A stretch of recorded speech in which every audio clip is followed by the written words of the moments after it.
Welcome to the Mystic Millionaire podcast, where wealth is energy, success is a mindset, and abundance is your birthright.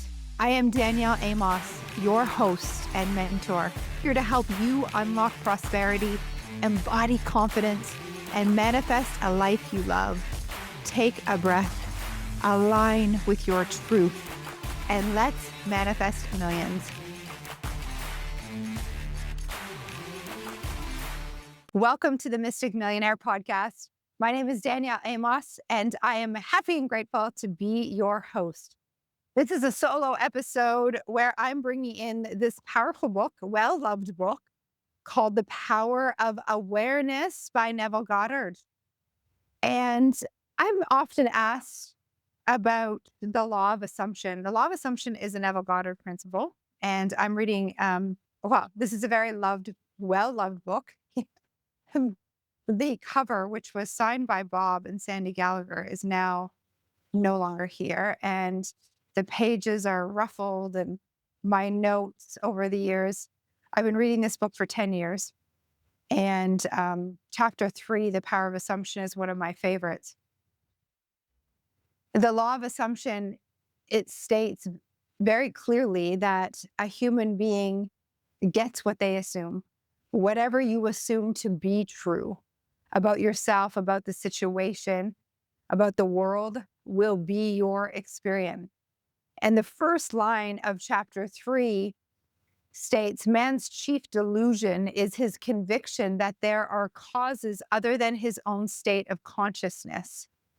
If you believe that your circumstances and your experience of life are because of anything outside of you, that's a delusion.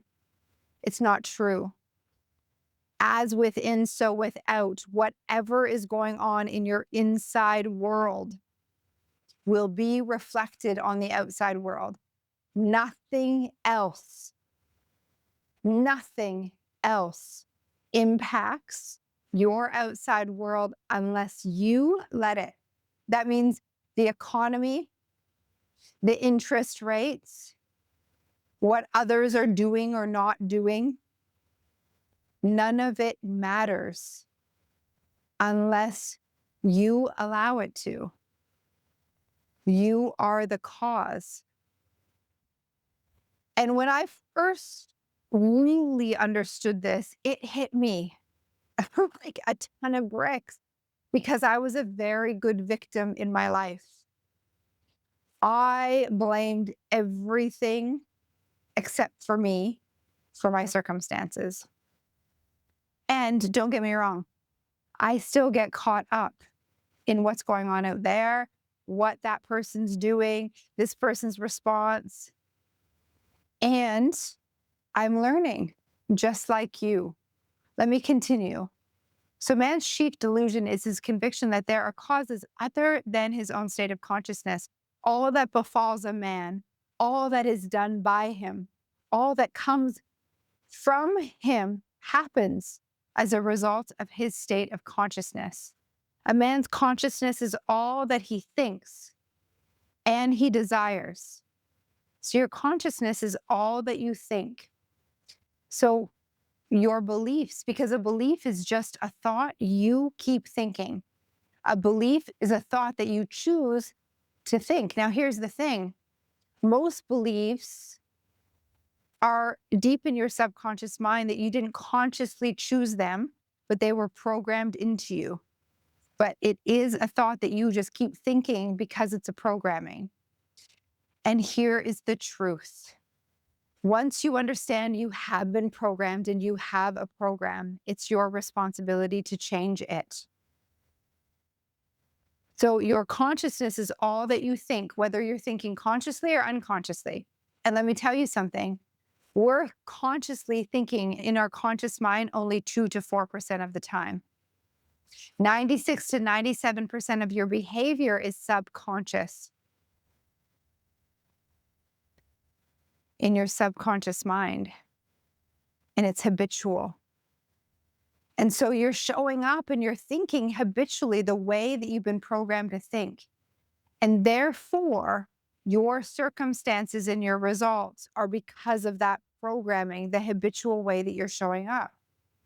So your consciousness is all that you think and your desires.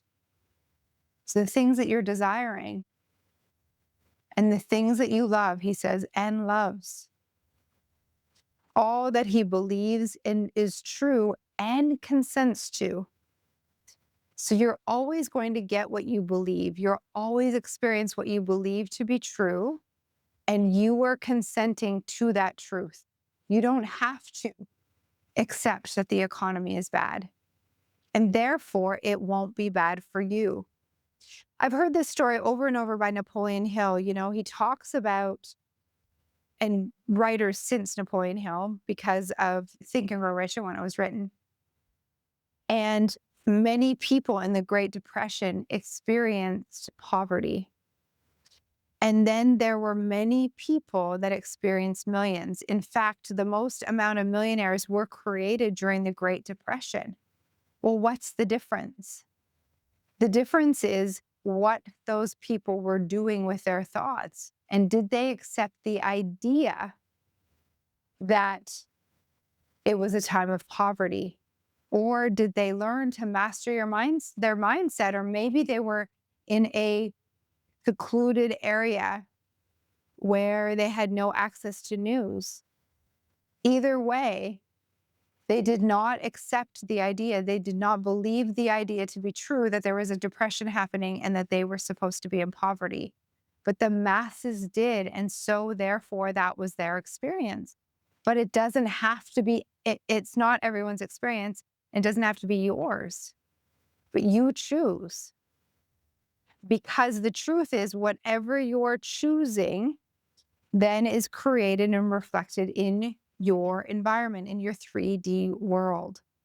So you want to take your power back. And you might be asking me, well, Danielle, how do I choose? Like, it's right in my face. It's what I hear all the time. There's so much fear.